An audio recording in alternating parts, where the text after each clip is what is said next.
श्री स्वामी समर्थ. जय जय स्वामी समर्थ. अवधूत चिंतन श्री गुरुदेव दत्त. श्री स्वामी समर्थ सेवा या माझ्या यूट्यूब चॅनलमध्ये आपल्या सर्वांचे मी अगदी मनापासून स्वागत करत आहे. आजच्या व्हिडिओमध्ये आपण भगवंताच्या नामस्मरणाचे महत्त्व काय आहे किंवा ते कशा प्रकारे केले पाहिजे याची माहिती पाहणार आहोत. देवपूजेनंतर नामस्मरण का करावे? नामाला पूज्य मानून नामस्मरण करावे म्हणजे हृदयातील आत्मा साक्षी रूपाने प्रकटतो. हीच दिवाळी होय. नामस्मरण करण्याची वेळ झाली की आध्यात्मिक भूक जागी होते. ती वेळ सहसा टाळू नये, म्हणजे हळूहळू ती भूक जीवनाला व्यापून राहते. अखंड नामस्मरणाचे मर्म यात साठवले आहे. नामस्मरण चालू झाले की भगवंताचे श्री सद्गुरूचे सानिध्य भासले पाहिजे. ते लाभले नाही तर त्याची तीव्र खंत वाटली पाहिजे.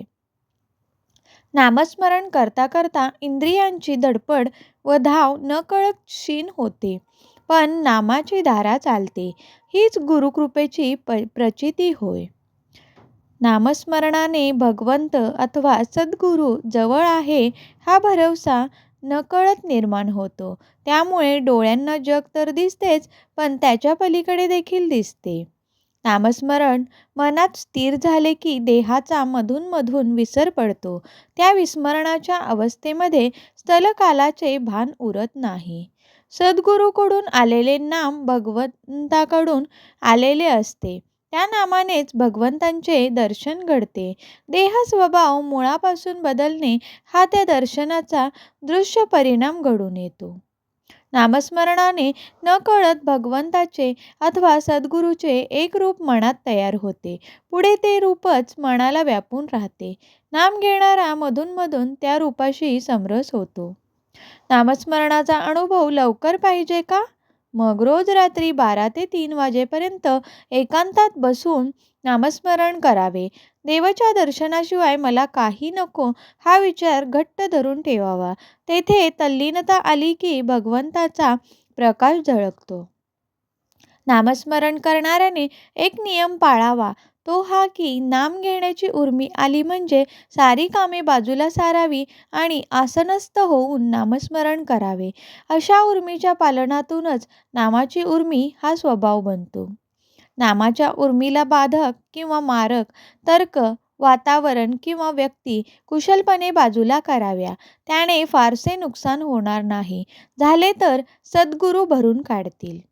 नामाला नित्याचे मोजमाप असावे, पण नामाला आरंभ केल्यावर मनाला भगवंताच्या दर्शनात, पूजनात, संभाषणात व प्रार्थनेत गुंतून ठेवावे.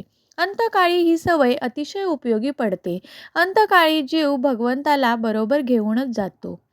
1 वर्ष मौन पाळून नामस्मरण केले तर वाणी पवित्र होऊन वाचासिद्धी प्राप्त होते. या जगात नामाशिवाय दुसरे काही सत्य नाही या भावनेने कायम मौन पाळून नामात राहणारा माणूस महापुरुष समजावा. त्याला हृदयातील अंगुष्ठ मात्र ज्योतीचे दर्शन घडते. नामस्मरणाचा छंदच लावून घ्यावा, म्हणजे वायफळ व बाधक बोलण्याला आपोआप खंड पडतो. इंद्रियांची बाहेर धावण्याची धडपड नकळत क्षीण होते, म्हणजे मग आत नामाची धारा अनुभवास येते.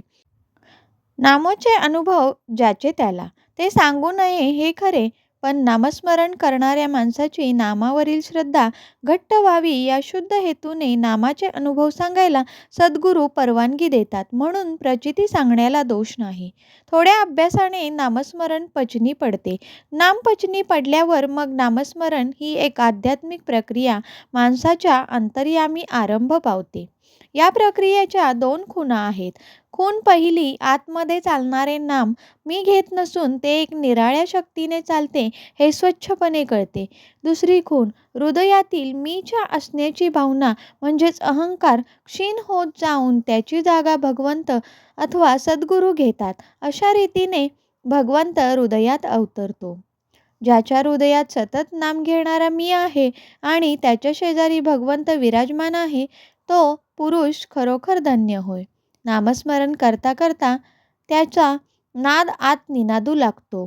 तो अधिकाधिक सूक्ष्म होऊन स्थिरावतो. अखेर त्याचे पर्यवसान अनाहत नादामध्ये घडून येते. नामपचनी पडणे ही नामस्मरणाची पहिली पायरी आहे. या पायरीची खूण अशी, दिवसाच्या 24 तासात आपण देहाच्या आत बाहेर कितीतरी वेळा जातो येतो. ती आत बाहेर जाण्याची क्रिया नामाच्या संगतीत होऊ लागते.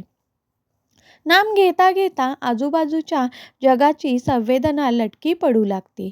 मग आत भरलेल्या जगाची कल्पना येते. नामस्मरणाने आतील जगाचा लोप झाला की देह स्वभाव पालटतो. जीवनात एक ईश्वरकेंद्रित नवीन लय निर्माण होते. त्यामुळे जीवनाकडे समग्रपणे पाहण्याची कला साध्य होते. नाम घेणारा एकदा का ईश्वरकेंद्रित झाला की मग भगवंताकडे लक्ष देण्याचा प्रश्नच उरत नाही.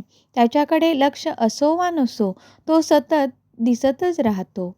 सामान्य माणूस नाम घेतल्यानंतर सद्गुरूंना न आवडणाऱ्या व नामाला बाधणाऱ्या गोष्टी करतो. त्याचा परिणाम धुवून काढण्यास अखेर नामच उपयोगी पडते. मौज अशी आहे की श्री सद्गुरूंचे अंतर्याम नामाने काठोकाठ भरलेले असते. शिष्य नामस्मरण करता करता नामाने भरत जातो. तो जसजसा नामाने भरत जाईल तसतसा तो गुरुच्या अंतर्यामाशी समरस होतो. म्हणून गुरुला आलेले सर्व अनुभव त्याला विनासायास प्राप्त होतात. नाम घेणाऱ्याने तक्रार न करता प्रपंचात राहावे. त्याने चिकाटीने नामाचा अभ्यास करावा.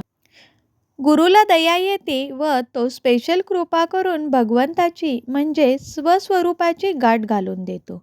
कंटाळवाणेपणाने, नाराजीने, कष्टाने नामस्मरण करू नये. नाम सहज व प्रयत्नाशिवाय चालावे. नामाचे बंधन वाटू नये. नामातून आनंद निर्माण व्हावा. ईश्वरातून ओंकाररूपी नामगंगा सूक्ष्मपणे प्रकटली. पुढे ती दृश्य जगाचे रूप घेऊन विलसू लागली. तसेच सद्गुरूने दिलेले नाम प्रथम एकेकपणे घ्यावे लागते. पुढे त्या नामांची माला बनते. नंतर त्यांची धारा होते. त्या नामधारेमध्ये दुमणे म्हणजेच मोठा अनुभव असतो. त्या अनुभवात जो लीन होऊन राहतो त्याला विलक्षण शांती लाभते. जर माझ्या व्हिडिओचा विषय जर तुम्हाला आवडत असेल तर माझ्या व्हिडिओला लाईक करा. जास्तीत जास्त लोकांपर्यंत हा व्हिडिओ शेअर करा. चॅनलला सबस्क्राईब करा आणि कमेंट करून बेल आयकॉन प्रेस करायला विसरू नका. जेणेकरून माझ्या व्हिडिओचे सगळ्यात अगोदर नोटिफिकेशन तुम्हाला मिळेल. धन्यवाद.